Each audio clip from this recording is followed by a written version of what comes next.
Good evening or afternoon, almost evening, ladies and gentlemen. Thank you so much for being here. I apologize for the brief delay. I always like to say start on time, end on time, but we had a little delay, and so I apologize for that. Welcome to the Coryell County Candidate Q&A Forum. My name is Sky Dinsman, and I will be serving as your neutral moderator for today's event. The purpose of this forum is to give Coryell County voters the opportunity to hear directly from candidates on issues that matter most to our community. Questions were submitted by citizens in advance and were reviewed to allow for a fair, constructive discussion across the offices represented here today. For transparency, we want to note that a total of 67 questions were submitted by citizens. Thank you. Many of those submissions covered similar topics, and some were directed towards specific candidates. All submitted questions were reviewed in full and, where appropriate, condensed or clarified, as it would not be possible to ask every individual question during this forum. We'd be here all night. Due to time constraints, not all questions submitted will be asked during today's forum. In addition to the questions submitted ahead of time, you will have cards and pens that our kind gentlemen have passed out to you for you all to submit questions during the forum. Any questions submitted on the card should be completed by the conclusion of the county judge panel questions to allow time for collection and organization of those. After the county judge panel, we will collect those question cards submitted by attendees, and the randomly drawn questions will be asked after the panel questions for all offices have concluded. We also want to note that some citizens submitted questions directed towards specific candidates. Those candidate-specific questions were shared privately with the respective candidates in advance so that they were aware of the topics constituents specifically wanted them to address. Candidates were advised they may choose to address those questions during their introductions or, if appropriate, during the panel discussions. Not all candidates received candidate-specific questions. For clarity, we will begin the panel questions with the candidates for Justice of the Peace Precinct 2, followed by the county judge race, and then the Justice of the Peace Precinct 4. For each panel question, the order of responses will be alternated to ensure fairness. To ensure consistency and fairness, each candidate participating in the Q&A portion will be given up to 1 minute and 30 seconds to answer each panel question. If a candidate is mentioned by name, during a response, that candidate will be given up to 60 seconds for a rebuttal reply.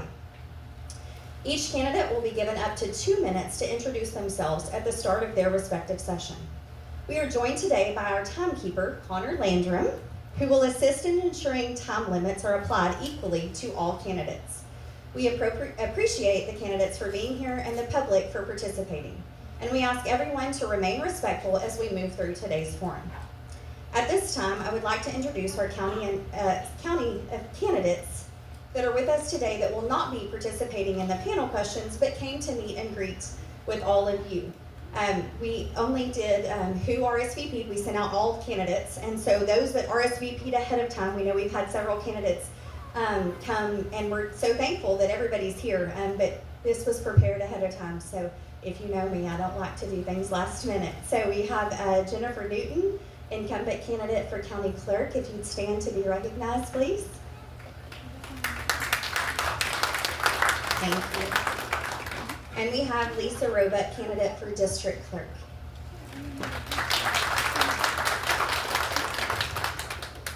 We are also joined this afternoon by incumbent candidate for Justice of the Peace for Precinct 2, Mr. Bill Price. Mr. Price requested a few minutes to speak with you all today. Mr. Price, if you would like to come up, the floor is yours for 3 minutes to introduce yourself and share a little bit about your plans for the office of Justice of the Peace.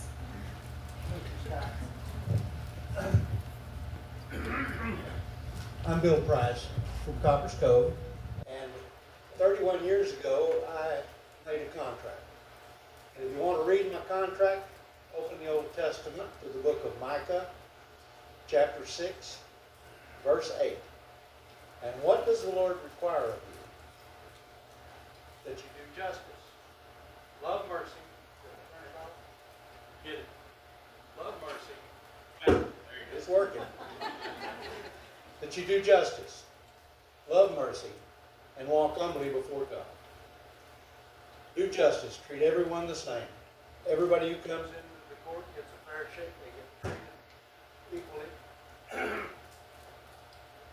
I hear everybody, I want to hear everybody, and when I see them walk out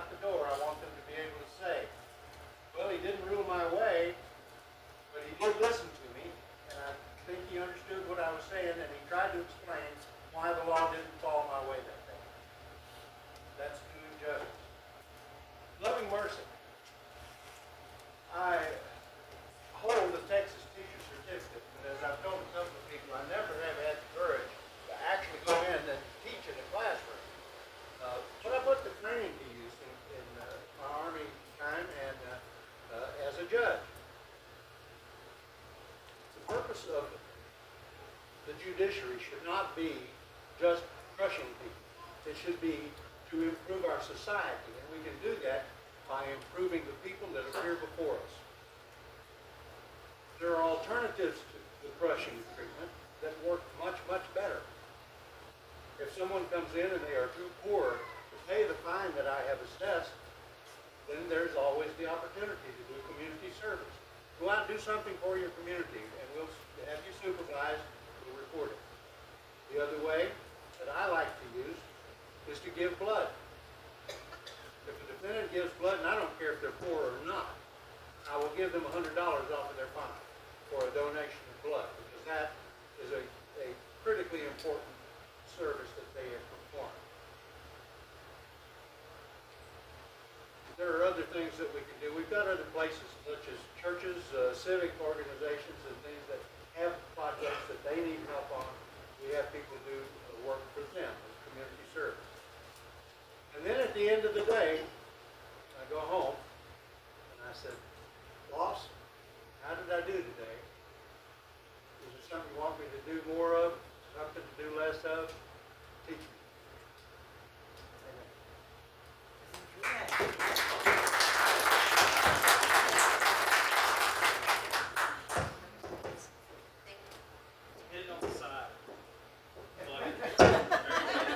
Thank you, sir. I don't want to break somebody else's equipment. For full disclosure, all candidates for county offices other than commissioner and county judge were also offered time to speak with citizens during this section of our forum, so we are not extending this time to Mr. Price. It wasn't also offered to others. It was very, very important for those of us that have been involved in organizing this that we made the same offers and the same efforts for every candidate, so we just want to be clear about that. At this time, we will transition into our panel questions, beginning with candidates for Precinct 2 Commissioner. As a reminder, we will allow 1 minute, 30 seconds per response and 60 seconds rebuttal response allowed, only if a candidate is mentioned by name. Gentlemen, if y'all will make your way up here. We will begin with introductions, in which we will allow each of you 2 minutes.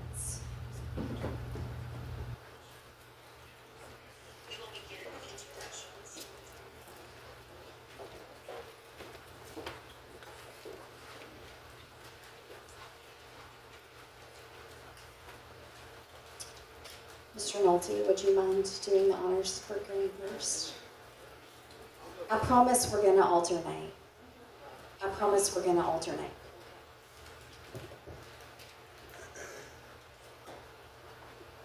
Good afternoon, ladies and gentlemen. Like she said, my name is Farron Nolte. I'm running for County Commissioner Precinct 2. I said in one of my earlier ones I was born and raised in Gatesville, and I was told that I should change that because I was born in Gatesville, moved away, and came back. So, born and halfway raised in Gatesville, to clarify. I'm a conservative Republican. My dad always told us nothing is ever free, so don't ever think that something is free. I don't even know why I said that, where I was going with that. I'm a Christian. I have a wife and 2 beautiful children, a 3rd one on the way. I did 4 years in the Marine Corps. I'd like to thank all the rest of the veterans in here that served. Only us know what it's like to give up that time and sacrifice that. So,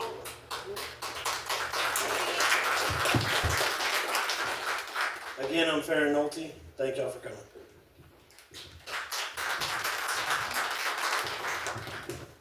Hello, I'm Tully Meyer. I'm running for County Commissioner Precinct 2. I'm a Republican. I think we need a lot of change. I think we all know why we're here, and thank you.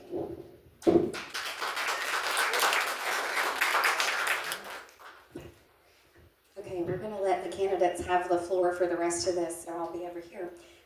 We are going to have our first question, and this question, I promised we'd alternate, so Farron, you're up on this question first, but then the next one, Tully will get first. Okay, so this is question number 1.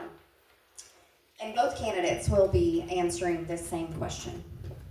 How will you address past overspending and ensure future county budgets are transparent and physically responsible? That word transparency gets brought up a lot, and I think one of the ways we can help that is not have the meeting at 9 a.m. on a Tuesday. If people want to know what's going on, let's have the meeting at a time where they can show up, because we all have jobs, and so that's one way to hit that topic of transparency. Budget is a plan. Budget is a plan of expected income and expenses over a certain period of time. I think there's two types of budgets. There's a personal budget where you're saving to take a vacation as a family, right? So you cut expenses, you give up things that you don't necessarily need to do that budget and have money to do that. So to me, that's one budget, and then there's government budgeting. And to me, government budgeting looks like this. It looks like, hey, we need this much money to spend this year to cover all of our costs and all of our wants and needs. So then it goes into voting, and it gets voted upon, and then they get that allotted money. Well, if they don't spend all that, then their budget would in turn go down the next year. And I think we need to stop looking at it like that and look at it as an incentive to cut in some areas, and maybe give those elected officials that are in those departments that are able to cut those expenses some sort of incentive to achieve those goals. So that's my thought on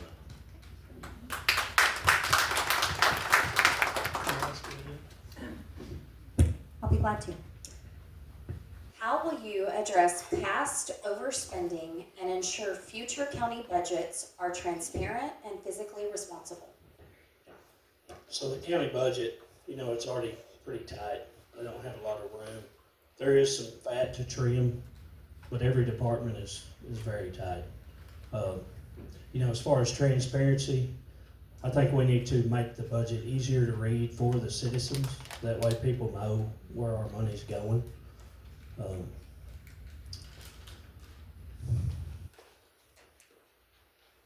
A lot of people ask me, well, where does this money go? Where does that money go? Well, I really don't know, and I've studied the budget. A lot of things get grouped into one, and then they spend it. They allot the money for that. I think it needs to be broke down.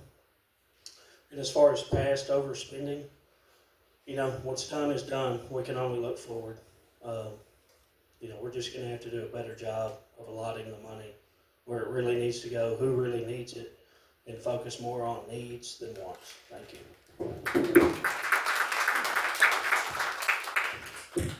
Kelly, don't go anywhere. I promised you were up first on this one. All right, question 2. What strategies will you pursue to strengthen the county's financial position beyond property taxes, including seeking grants or alternative funding? And how will you encourage small to mid-sized industrial and manufacturing businesses that provide stable, well-paying jobs to locate in Coryell County? Well, first thing is, I do a lot of work for these mid-sized companies, and they don't want to come into Coryell County. We don't have, I know it's been said everywhere, we don't have the utilities for them. All these places require water, electricity, if they're closer to the city sewer. I want to encourage them to come, but there's nothing enticing in Coryell County. As a county, we've got to entice these companies. They're not just going to show up and say, hey, Coryell County, we're going to build, 100,000 square foot warehouse, manufacturing plant. For example, like the city of McGregor, they own a lot of land, and they give that land to these companies to incentivize them to come, to bring their business here.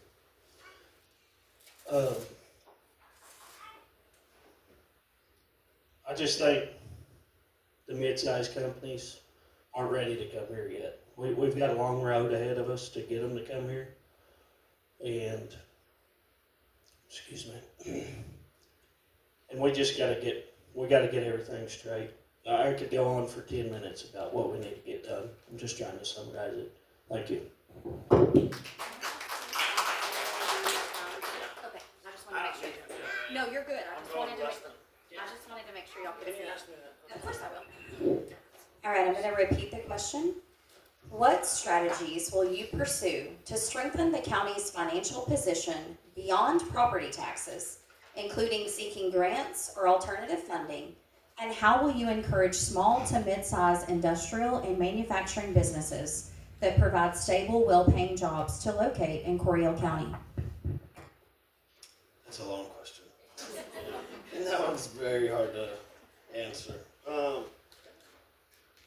Business attraction, I have that here in my notes. It starts with infrastructure. We keep hitting on that. I think every small town, every community, everybody's fighting the exact same issues we're fighting. I think it'd be super helpful for everyone in the Commissioner's Court to get along. You know, a difference of opinions in there is great. It's what we need. That's why there's 4 commissioners, not just one. I think that's where it needs to start, and then it needs to spread from there. Making sure we have foot traffic in Gatesville, that's going to help with, like you said, other ways than property tax. Small businesses come here that make the process easier for everybody because it brings in more sales tax, more foot traffic. I mean, everything. That if they come here, it puts more construction guys to work because they're going to need houses built. Just all the way around, it improves everything. But as far as how to get all of them here, I don't really know the answer to that. Just make it a great place to live and make Coryell County great again.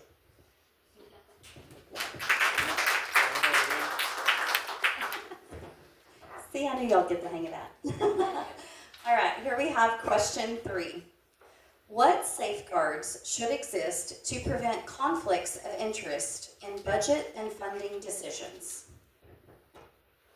Safeguards. You want me to repeat it? Yeah, Okay. please. Sure.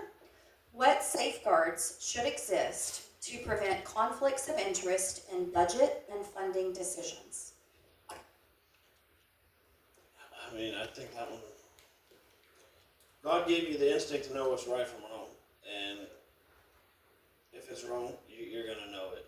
I really don't know how to put in a safeguard for that, because if it's gonna be done, they're gonna do it. I mean,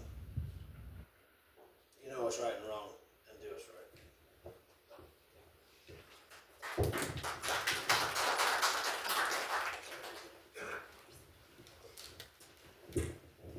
What safeguards should exist to prevent conflicts of interest in budget and funding decisions?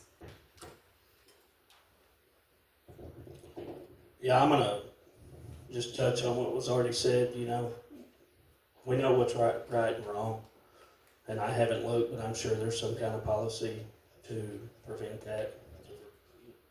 There we go. Sorry.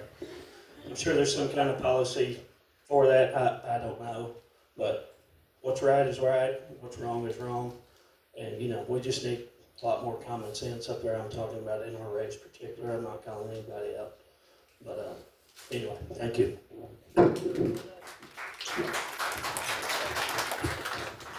Thank you, gentlemen. That concludes your panel questions. And remember, we will have one additional question for each of you at the end of the panel questions, chosen at random from questions submitted by all of you. So y'all please be working on your questions.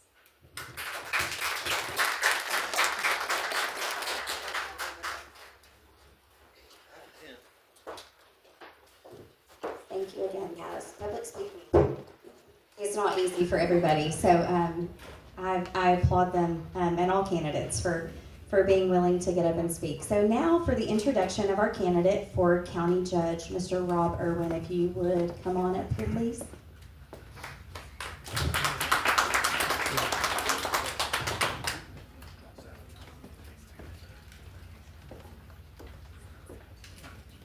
Rob, I'm going to give you 2 minutes.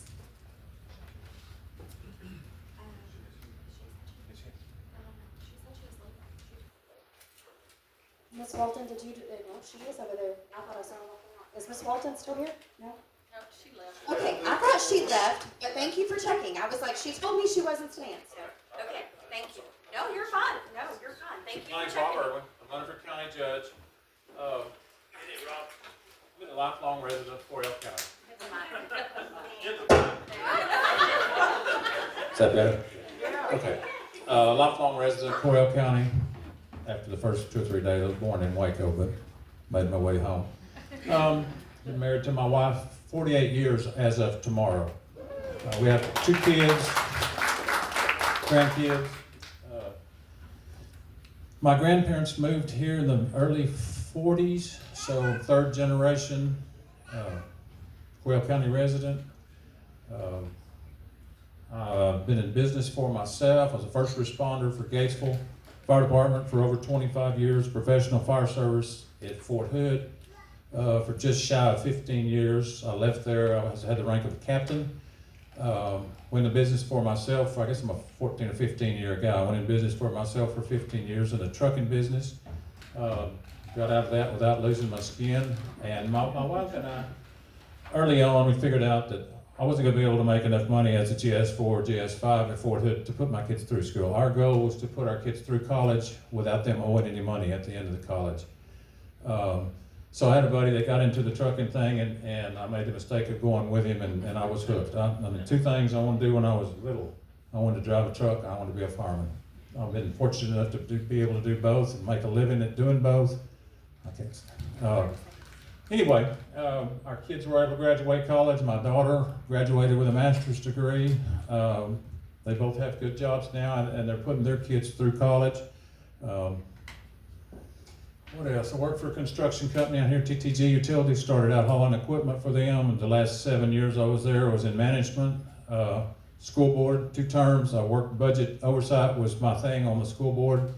Well, I'm a numbers guy.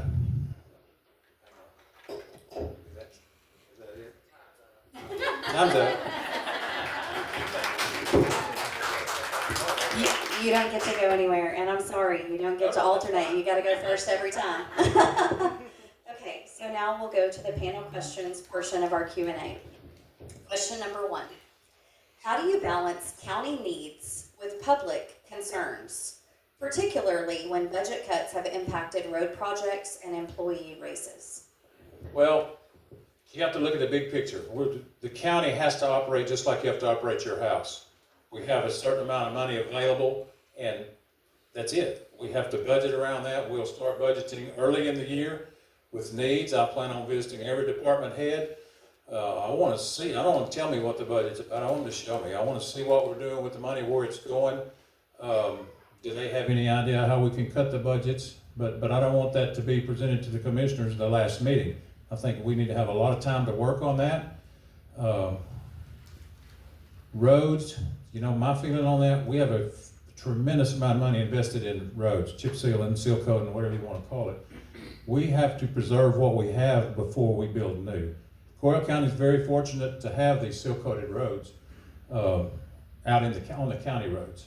A lot of surrounding counties, they still have the dirt road. Dirt roads are higher maintenance, but you don't have the initial cost of the seal coating with them. So, 30 seconds. Anyway, that's kind of my answer there. Sorry, that's not his fault. I might should have made my signs for him bigger. That's my fault. All right, here's question number 2. How will you address past overspending and ensure future county budgets are transparent and physically responsible? My number 1 thing is audio and video recording of the commissioners' meeting. I don't actually think it's feasible to ask folks to come in at 6 o'clock in the evening for a commissioners' meeting. It may be we can try it, and you're gonna have to get a considerable better turnout than what we get during the day. Audio, video, you can live stream it. You can get off of work, when you come home, you click on your computer and you can watch it. Every commissioner, every visiting speaker will have a camera on them. There'll be a microphone on everybody. We got nothing to hide, and we're not gonna hide anything. Public information, people put in requests for public information. Again, we got nothing to hide. Here it is. You're not gonna have to fight for it. Here it is. Give us a day or 2 to prepare it. We'll have it for you. You're the only one, so I can reread it. Okay. How will you address past overspending and ensure future county budgets are transparent and physically responsible? Past overspending, we'll just have to learn from our mistakes. I think the majority of the folks that are involved in that, if you go back and ask them, they will acknowledge that it was a mistake. We all make mistakes. I got some numbers. Let's see. So theoretically, we're talking about the county tax rate. 2015, it was 45.8 cents.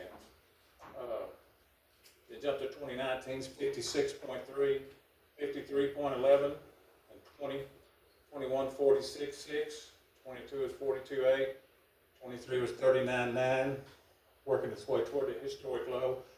Everybody now realizes that was a major mistake. You don't prop up, time's up. We would have let you finish the sentence. All right, here's your last question. What is your plan to reduce reliance on out-of-county inmate housing? What is your plan to reduce reliance on out-of-county inmate housing? Well, that's the elephant in the room. So we are currently spending $2.682 million a year to house 70 inmates out of county. I believe it's 6 different locations. Is that correct, Sheriff? That's a huge number. However, that's not the whole number, because if we house them in-house, it's going to cost us $77 a day compared to $105 out of town. So 70 inmates at $77 a day is $1.967 million. So instead of saving $2.6 million like what folks are thinking, we're going to save $700,000 a year. It's going to take a long time to pay for a jail, but we can also, when we build a jail, we need to build a jail big enough that we can be on the receiving end of that $2.6 million, so we can turn $1 million profit out of our jail if we have 70 or 75 extra beds, or 100, or whatever we're able to build. But it's inevitable. We're going to get to the point where we're going to have a jail. It should have been in place. Didn't happen. Shoulda, woulda, coulda. Thank you so much, sir. We'll have one question at the end as well. Thank you.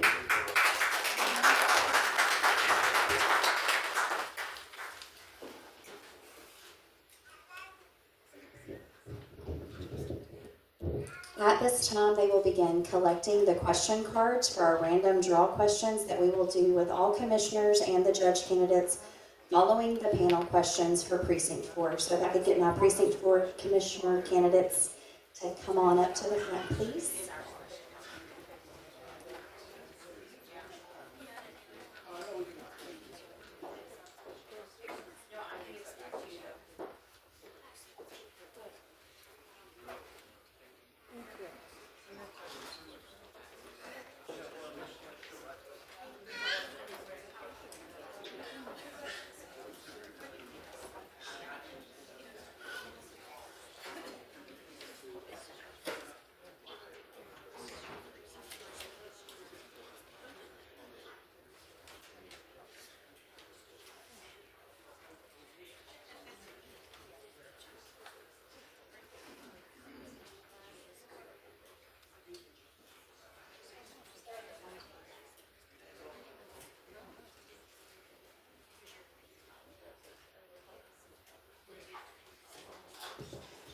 I didn't want to continue on until everybody had a chance to do that.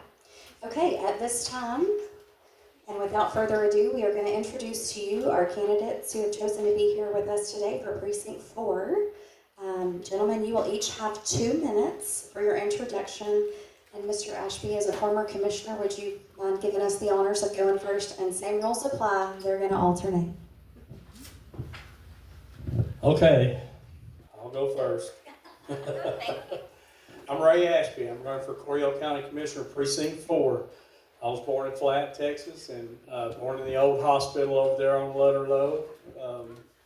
I spent most of my life here, except for about 12 years, and mostly it was school. My dad moved us off and became a police officer in Mesquite, Texas, and I lived there until I graduated and I moved back. And I've been here ever since. I've served our communities in many ways. I was an educator at Gatesville ISD for many years. I was a youth pastor for many years. I care about our youth and their future in Coryell County. I've served on the board. I serve on 2 government boards. One, Central County Services, which is the mental health authority for 5 counties. On that board, I am the president of the board, and I'm also the chair of the Finance and Budget Committee, and have been there on that board for over 10 years. And our budget runs larger than Coryell County's. It's about $35 million a year, and I'm very proud that we've always had clean audits through the years, and just very proud to serve on that board. And I also serve on Hill Country Community Action Association, HCCAA, that we oversee senior centers, we oversee Meals on Wheels, Head Start programs. I serve on that board to help set policies there, and I've been there for over 10 years. And also, very proud that I sat on this board in the museum. And I've been there for about 6 or 7 years. I can't remember, I think 6, maybe 7. But I love what I do. I'm in charge of maintenance, which I don't love maintenance, but I love being on the board, and I love history. Let's see. Sorry. Oh, I volunteer at the Oaks Assisted Living. I'm there once a month. Been there for over 10 years. I go in there and we do an auction. And those residents, they would be mad if I didn't show up. I love it. They set up a whole table full of stuff, and we just auction it. They get monopoly money, and we just auction it off. And I've been doing that for so long I can't remember. But time? Sorry. Man, I didn't even get halfway through my introduction. Thank you, Mr.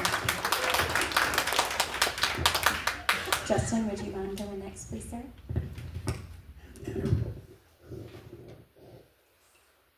My name is Justin Smith. I'm running for Coryell County Precinct 4 Commissioner. I am a lifelong Coryell County resident. I've lived here my whole life. My family comes from these parts. We've been here since the county was founded. And it's a place that I love to be. When I went off to college, and whenever I got done, I came right back home. It's just where I love to live. I'm a small business owner. I have my own business here in town. I run an IT company. So I am familiar with running a business, sticking to a budget, making sure that things are done properly. A couple of things that made me want to run. I really just want to be community driven and community engaged. I want to positively impact the lives of as many people as I possibly can, and I feel like this is the avenue that was presented to me to try to do that for my community. Like I say, I want to stay engaged in my community. I want to make sure that everybody stays educated. I think that's a real big thing. The more educated our voters are, the more educated our citizens are, the better it is for everybody. And education is easy to do whenever you have transparency. Rob touched on having cameras and microphones in the commissioner's court. That's something I totally support. As an IT person, I have said it publicly and I will stand behind it. I'll put it in myself at my expense, no expense to the taxpayer. I will put that in so we can be transparent, and as he said, we've got nothing to hide. So if you do it the right way, you've got nothing to hide, and you don't have to worry about what anybody else is looking into. If you don't do anything shady, don't be worried.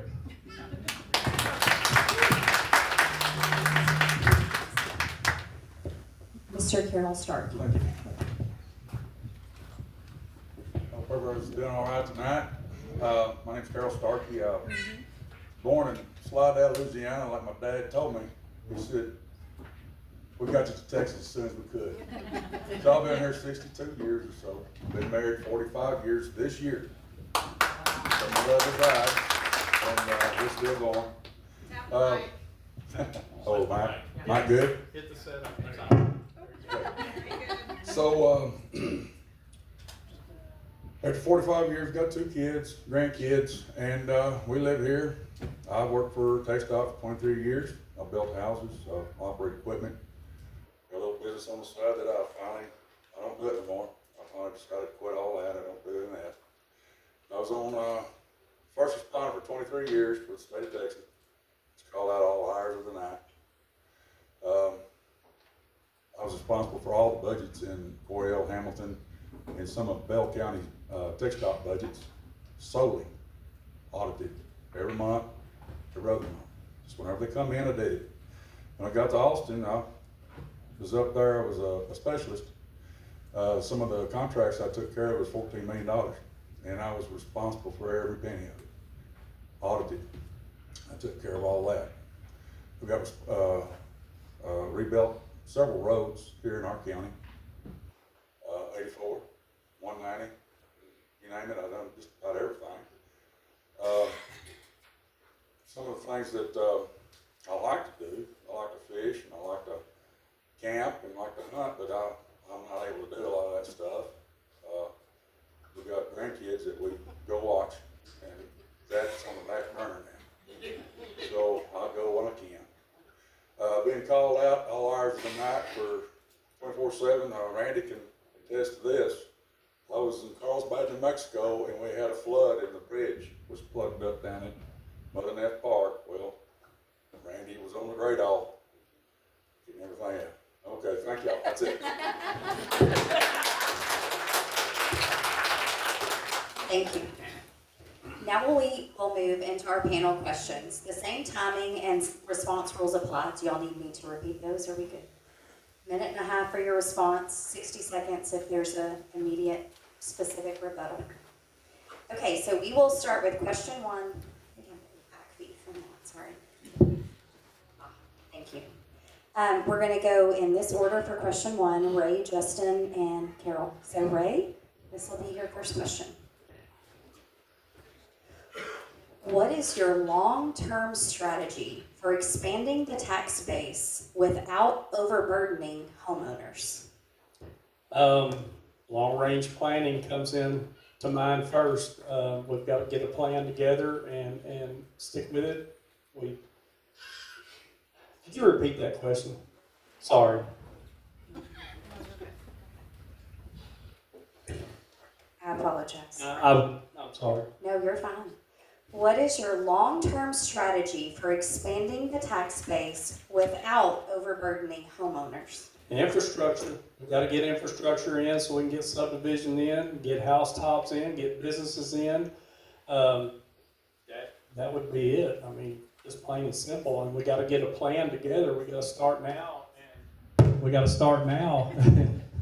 And work the plan. Don't give up on it. And we need a mid-range and a long-range plan to do all of that. We can offer incentives to businesses to come in when we can do that. Our county's so diverse. Copper's Cove, you got everything. Then you get down here and you got farmland and less of an infrastructure. And we need to work on getting it equal down here a little bit so we can get a few businesses in and we got more land here to offer and things like that. That's all I got. Thank you. Sorry about the mic, y'all. Justin. So, kind of to touch on the same thing that he just said, we absolutely have to get some infrastructure in place. One of the things that I think is really big on as far as infrastructure, we need to get water. Our water, the way that we provide water in Gatesville, it's not working out. I've had people that have told me that they've bought buildings that they can't get water to. They've bought land with intent to put a business there, and they can't put a business there because they can't get water to that building. It's a very valuable resource, and we need to make sure that we're able to provide it to all of our citizens. We need to also make sure that whenever these businesses are coming in, that they have long-term plans to stay here in our county and not go somewhere else, especially if we give them incentives, if we give them land, if we give them tax abatements, whatever the case may be. We need to make sure that all of those things are going to be long-term plans, not short-term plans. And it's one thing to say that we make a long-term plan. Anything could be a plan. I could say we need to do this, this, and this. But until you sit down with a pen and paper and you do the math and you look at what is the impact of this going to be, what are the things that could go wrong, what are the things that could go right, best and worst case scenarios, all these things need to be looked at, and then you need to make a judgment call based on whether your data that you have collected on this plan is worth moving forward on. I think there's a lot of long-term, time's up, sorry.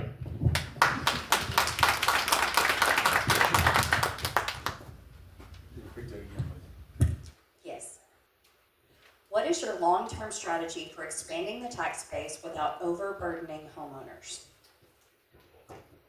Tax base, now that's we've got the appraisal district that goes up on our appraisals almost every year, seems like. And then we've got our homestead exemption, and then that knocks your tax bill down, and then we've got commissioners that have to deal with it kind of around. I'm getting on the tax thing a little bit, and I guess I shouldn't because I'm not answering that question again. But what you'd have to do, and me, I would like to see us get together with people that actually do work, water construction, people that's done it, CEOs, things like that, figure out the best direction we can go to help bring our county up to speed, like Copper's Cove is above the curve right now. They're doing a lot better than we're doing here. But that's how I look at it, is try to get the experience that you can get, try to figure out how you can improve our infrastructures here. You know, we got a lot of tools in the toolbox. We've got TxDOT right down the road. You go talk to those people, they'll help. We got people that does water work. We can get with those people.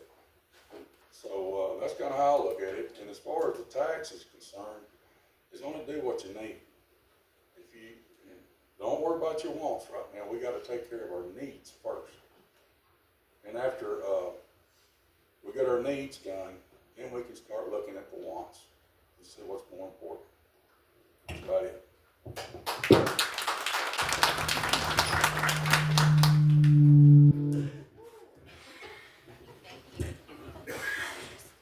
And it's your turn to go first, Justin. Okay, here is question number 2.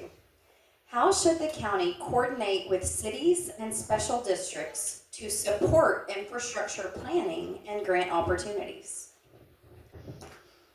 So one of the big things that I am running on is relationships. We need to make sure that our relationships interlocally between the cities, the county, everybody, down to the department heads, and even lower than that, the not just the heads of the departments, but the employees. We need to make sure that those of us that are elected are out there and in the middle of it. We have been given a voice so that we can speak to other people. We have the ability to go and get their opinions, and a lot of the people that work in the cities, in the county, they have been doing this for years. They know exactly how everything works. And so if you go out and you talk to those people, that's how you're going to get the answer for how you need to get things done. Everybody has an opinion, but those who are actually in it every single day, they're going to be able to give you specifics as to the specific needs of that particular department or that city. So relationships with those that are in the positions that need these cooperations.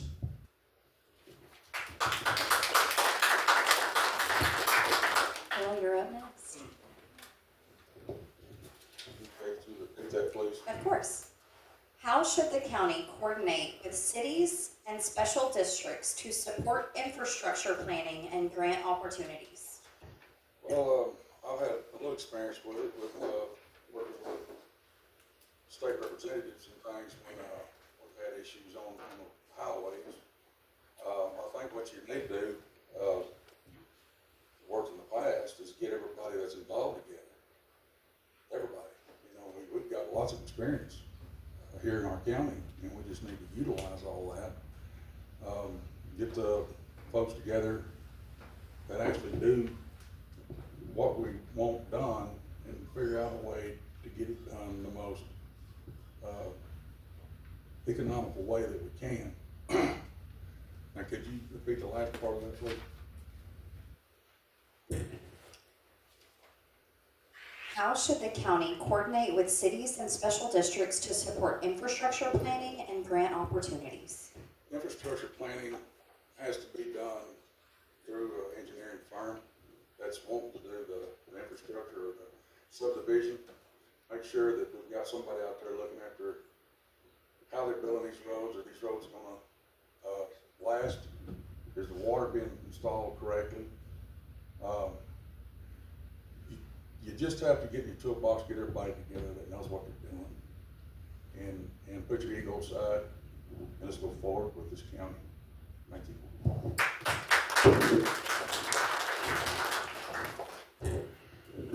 Okay, we need to form relationships with our county government, our city governments, the city council, commissioners court need to meet more.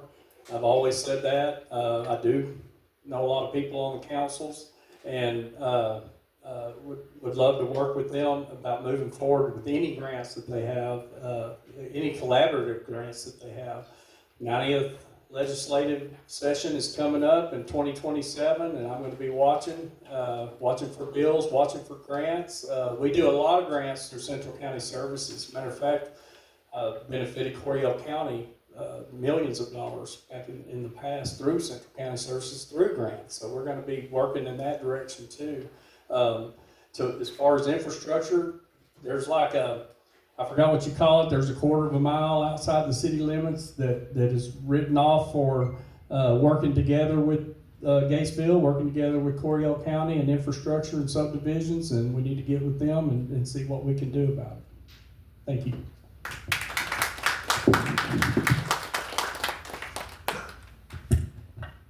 Okay, we are to question 3, and Carol, you will go first on this one.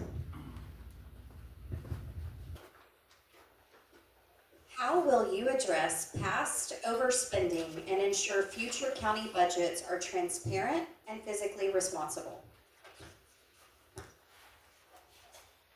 Well, the first thing you have to do is recognize where it happened. Why did it happen? Overspending. A lot of times overspending happens because we have material on hand, but it's just a lot easier just to buy some more. That causes overspending because we've got stockpiles of things everywhere. I know because I drive everywhere and I've seen it. I'd like to know how much material we have on hand, personally. And why we keep buying more material. Because I drive by, not there, and I see it stockpile. I don't know if they're hauling it from there to there, or they're buying it at a local quarry, I don't know. But that's what I'd like to do. And that's usually the main culprit in overspending is not knowing what you got on hand. And if you figure that out, get the department heads together and just let us know what you got, and then we can go forward from there. Thank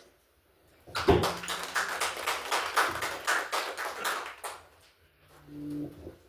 Sorry. Okay, as far as past overspending, we know where it went. The building of the addition to the jail and the building of the Justice Center Annex were way under budgeted, and in the end, change orders and other things caused them to go over what was anticipated, therefore spending down our reserves and even borrowing to finish projects. Transparency begins with acknowledging that was where we went wrong. For future county budgets, I definitely think we need to strengthen our financial oversight. We have a great group of folks that are putting this on right here. There are connections in our community. I think we need to be using them, and I think I'm going to be reaching out to every one of them and asking a million questions when I get in office, and going to use that to my advantage. My commitment will be to restore public trust by making county finances open, disciplined, and accountable to the taxpayers who fund them. The only way to do that is to be transparent and never step of the way. Thank you.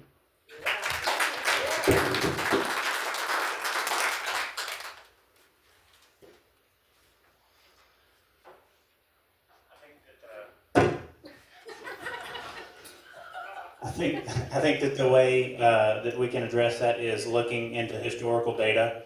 We need to look and see what decisions led us to where we're at now, what got us into the mess that we're currently in.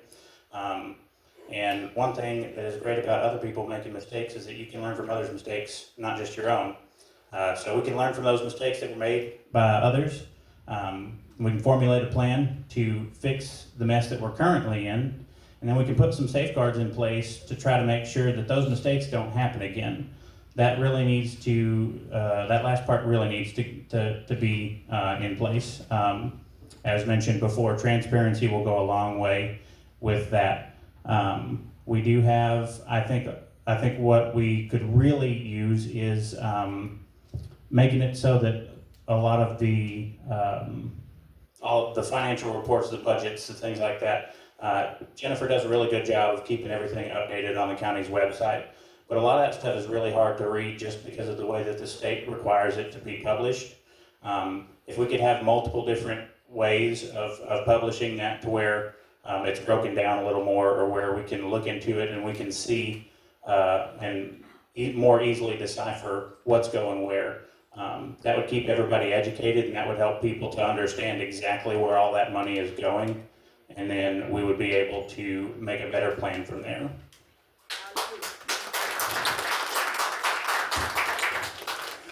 Thank you, gentlemen. At this time, we will move into our randomly drawn audience questions. As a former educator of 17 years, I put all of your names into a random order generator I often used in my classroom to determine the order for these questions. I told y'all we were really determined to make this fair. You will each have 2 minutes to respond to your questions. So if I could get the candidates for Precinct 2 and Mr. Irwin up here as well.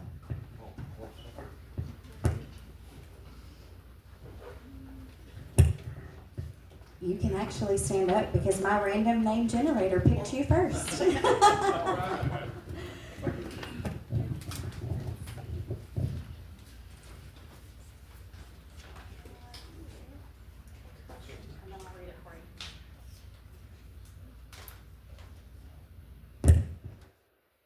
What would you do to improve the culture, collaboration, effectiveness, and professionalism, and ultimately public trust of the Commissioner's Court?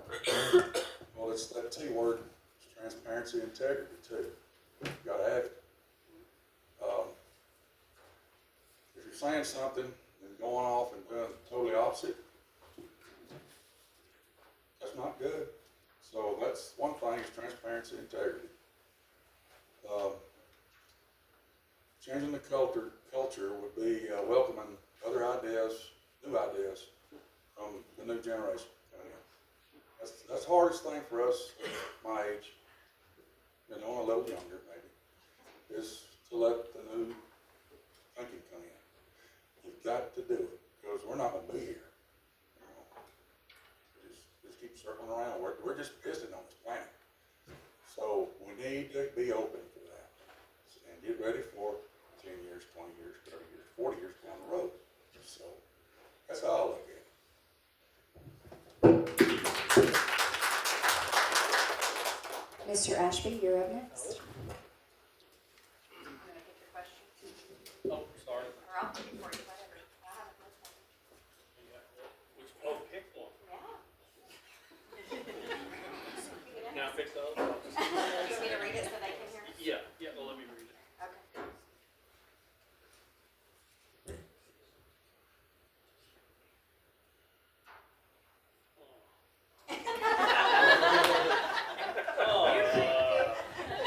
See, that's why I wanted you to pick it. Does the commissioner or county judge have authority to require county residents to clean up their property? Example, FM 929 trucks and junk by Mill Creek. Sheriff Williams? To be honest with you, I'd have to look that up to see if there is, if we do have the authority to do that or not. I would think that we would at some point, if it was dangerous to our community and dangerous to people that live around there and things like that, I'm sure we could address that. To be honest, I've never came across that situation, even as a commissioner back then. But yes, I would think that something could be done, and through the commissioner's court, or legal wise, I would refer to the sheriff. Yeah, that's all I have on that. Thank you, sir. Aaron, you are up next.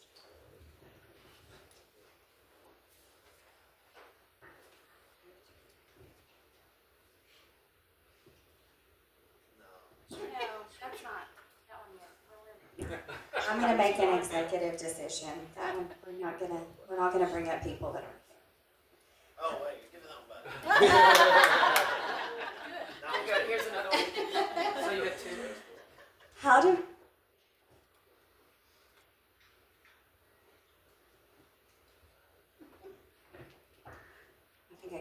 how do we make sure a new jail would stay on budget, unlike the Justice Building that was just built? Want me to repeat it? Yeah. Okay. Stay on budget. No, you're okay. How do we make sure a new jail would stay on budget, unlike the Justice Building that was just built? Win or lose, whether I win or lose this running for commissioner, I just want to say Jesus is everything. If you don't love Jesus, you're not going to go to the right spot. And so I just wanted to say that because I want to use this platform to do that.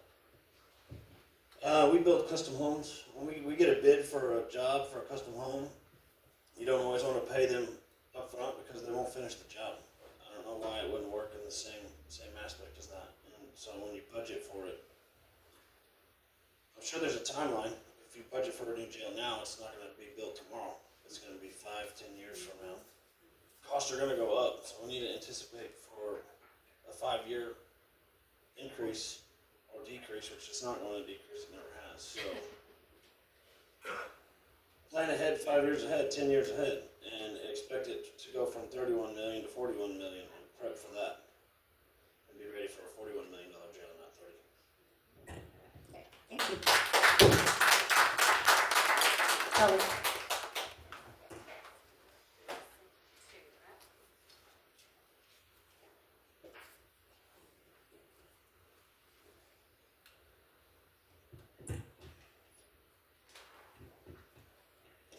Okay, his question is, would you support a hiring freeze or staffing reductions to stabilize county finances? The answer is yes. I think some departments are oversaturated with their workforce. Every department has a lot of responsibilities. I'm familiar with a few departments. I think that they're oversaturated. Like I said, we need to cut it and be a lot more efficient, because there's some departments in particular I know could be a lot more efficient. Now, I don't know the legality of, in government as far as reducing staff, what the proper steps are, but to answer the question, yes, I'm for it. Thank you.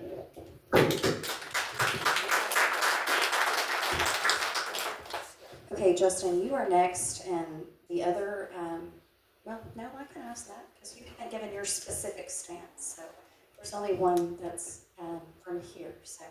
I put extra questions in because we didn't know how many of you were going to submit questions, so we want to get the citizens their questions answered. So, what is your stance on constructing a new jail and law enforcement facility? As stated before, I think that it is probably necessary. It should have been done a long time ago, but we didn't get it done then. I think that one of the things that we should really look into, as Farron was saying, is we need to make sure that what we're planning for is financially responsible, or we're going to need to over budget. One of the mantras in my business, I like to what is it? Under promise, over deliver, not the opposite. So we need to make sure that what we're looking at is going to be reasonable, and then we need to make sure that if it goes over budget, that's still a reasonable amount. So I absolutely think it needs to be done. As was stated earlier, it's not going to be the savings I think that everybody thinks it is. If we're looking at having to add staff, that staff has to be paid. And so it's going to take a lot longer to pay back, but regardless, it's something that needs to be addressed.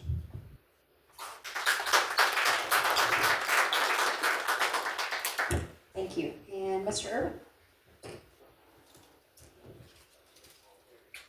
Do you want to draw, or you want me to pick yours for you? There was one that was kind of similar to what you answered earlier, so that's what I was looking back to my questions. So I will ask you the one that is not. You've kind of touched on both of these, so I'll just read them both, and I'll let you pick. How about that? One of these says, are there county-owned assets that could be leveraged to generate revenue and reduce the tax burden? What lessons should be learned from cost overruns on major projects such as the Justice Building? Okay, lessons learned on major project. Number one, we went through a $22 million add-on at the high school when I was on the board. We hired a construction site manager. He was given the bid proposal, and he held the construction companies to that number. You have to have regular walkthrough inspections. You have to hold their feet to the fire. The plan has to be met, but it has to be on budget. We actually came in several $100,000 under budget up there. We had an excellent construction site manager. We walked through it twice a month, just to stay on top of things after hours, no construction going on. It was the construction site manager and the school board folks we went through. I forgot what the other question was. Hard, folded them up, put them away. Anyway, I have one more thing I'd rather answer than this. And this is to do with the budget. Can I talk about that for just a second? Sure. No? So just a fast recap on the budget. 2026 total 2025 total revenue, I'm sorry. $24,584,078 and some change. Total expenses, $24,921,210. Does your household work like that? Can you spend an extra $337,000 a year and make it flow? We can't keep doing that, folks. We have to live within our means. Whatever that takes is what we're going to have to do. And there's not going to be any secrets. It's all on the table. Am I done? Am I over? That's all I have.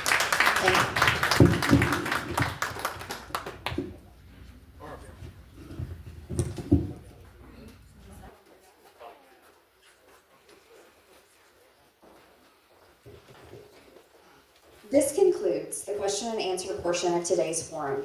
Before we move to the final meet and greet opportunity, do we have any other candidates from other offices present that would like to speak?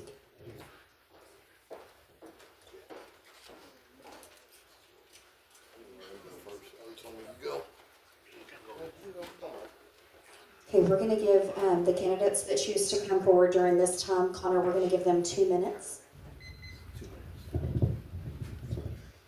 Hi, good evening everybody. My name is Abraham Garpati, running for US Congress for the 4th time in the Republican primary against an 85-year-old incumbent who has been in government office for 50 years. I'm the only candidate not taking any campaign contributions ever, not taking a salary if I go to Congress. Folks, America is in an existential crisis today. We just paid $3 billion in interest today on the $38 trillion debt we have. I have a plan to pay off the national debt so that our kids have a future. I came here from a socialist country 25 years back. I know what living under socialism is. It's an equal spread of pain, poverty, and misery, and nothing more than that. Folks, what is at stake here? We just lost New York City to a socialist. We lost half the country to the socialists. They're coming for us in Texas. Texas is the last stand for freedom. If we lose Texas to the Democrats, it's over. America becomes a socialist country. I had a place to escape to when my country failed to socialism. If we lose Texas, we have no place to go to. That's the battle we have here, and that's the battle I'm fighting for. Our country is falling, going down the drain like Europe. Do we really want that as our future for our kids, or do we want to fight and make it the greatest country in the world? When was the last time we felt that America, we are sending a man to the moon, or collectively like our country is doing great, like goosebump moments. Right now, everything is happening in the Middle East, not in America. China, the projects, they have the vision. We are failing because of our incompetent leaders. Why are we failing? 360-year-olds getting social security checks. $500 billion to USAID. 50 million for condoms in Gaza while our veterans and our farmers here need the money. This is the most incompetent government in the history of our nation. Incompetence is everywhere. And that's why I'm running for US Congress. My name is Abraham Garapati. Join my fight to make America competent again. Thank you all.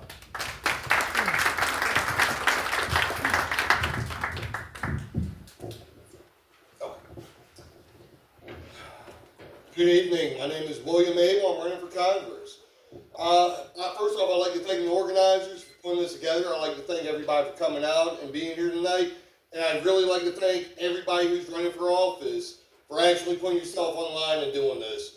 So there's a lot of issues we're dealing with. I'm going to touch on ones that actually affect everybody here in these small communities. Because one thing that's happening are the data centers. They're targeting small communities because they realize that if they do a small community, no one's going to pay attention to your voice. But you also have the commissioners court and the city councils that approve it because of the dollar signs they see. But what we got to think about, which some of these commissioners, courts, and everything, and some of these other small counties don't, is the effect it has on our water supply, the effect it has on our energy grid. Right now, everyone pushes these solar farms and wind farms. The solar farms destroy the land and they're inefficient. They only put out about 20% of the total energy they take in. So you only get 20% energy output. Then you have the wind farms, where if they bust a line, you're talking about thousands of gallons of oil spilling all over the place. It's bad for the environment, bad for the wildlife, it's bad for the ground. Plus, you can't just throw them away in any landfill if they go ahead and get destroyed. You got to take them to a special landfill, and there's only about 5 or 7 of them in the area. On top of that, windmills only put out 30% energy. Then we get into coal, which puts out 50. You have natural gas, which puts out about 60% energy. Geothermal, which puts out about 75, and then nuclear, which puts out 90. So how are we going to afford to do this? Well, first off, we need to go ahead and start taking a lot of the wasteful spending and cut it. That includes the Department of Education, that includes the United Nations, that includes the earmarks that are shoved inside every omnibus bill. Because these omnibus bills, what they do is they go ahead and make it about 6,000 pages long, and then they hide everything on page 5,362. That way the average person won't see it. And some of these projects include $3.6 million for Michelle Obama Hiking Trail, $3 million for an LGBTQ museum in New York City, and $2 million for Great Blacks and Wax Museum, and that is my time. So I will be here till the end if you have any questions. Thank you so much, Mr. Abel. Do we have any other candidates that I might have missed? On behalf of the organizers, I want to sincerely thank all of the candidates for their participation and their willingness to engage directly with the citizens of Coryell County. To my knowledge, I think this is the 3rd forum, which is a lot. And when I was approached about my role in this, I said, gosh, I don't know if we can get candidates to come to 3 forums. So I really appreciate all of you that took time out of your schedule and your family and your time with your family to be here with us for the benefit of all of the citizens here and just a more educated voter base here in Coryell County. I would also like to extend a special thank you to the Coryell Museum and Historical Center for allowing us to utilize this space for today's event and for helping make this possible. I personally want to thank Blair Bernard and Cindy Kinzer for their tireless efforts to bring this opportunity to both candidates and citizens.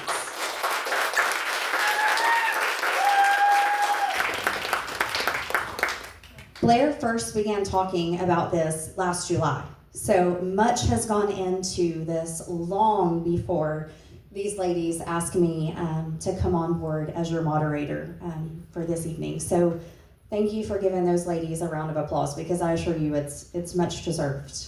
It was very, very important to all of us that this event be conducted the way that it has, and with the fairness and transparency that we have had, and we hope that you as citizens and candidates see and appreciate that.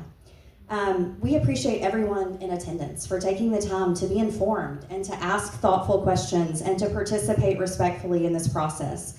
Civic engagement like this is essential to a healthy community. So I'd like to challenge all of you, and I know many of you have been involved for many, many years, but if you aren't and you're just kind of getting into this, I'd like to challenge you and encourage you to stay involved and stay informed. Uh-oh, maybe they're telling me my time's up. So I just want to say thank you for being here, and thank you for your time on a Sunday. We invite everyone to stay. We have this space until 6:30. So we have told the candidates they are more than welcome to continue to visit with you in a meet and greet. So if things that you heard this evening brought some questions to your mind and you would like to get clarification on those, then that's certainly an opportunity that we would like to extend to all of you. And again, thank you so much for being here. We appreciate you. Y'all have a good, safe evening.